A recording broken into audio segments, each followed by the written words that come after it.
দর্শক দেখছেন জাহাঙ্গীরনগর বিশ্ববিদ্যালয়ে ডেলিগেটে যে ছাত্রদের এক দফা দাবি পূরণের জন্য তারা অবস্থান করেছে, যে তাদের সাথে একত্রিত হয়েছে গার্মেন্টস শ্রমিকরা।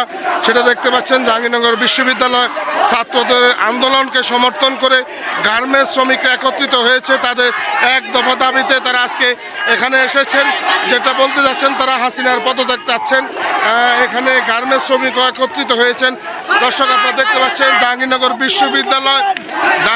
বিশ্ববিদ্যালয় যে ছাত্রদের দাবিতে একত্রিত হয়ে তাদের এখানে শ্রমিকরা এসে একত্রিত ঘোষণা করেছে এবং তাদের একটাই দাবি যে হাসিনা পদত্যাগ সেটাই চাচ্ছে তারা।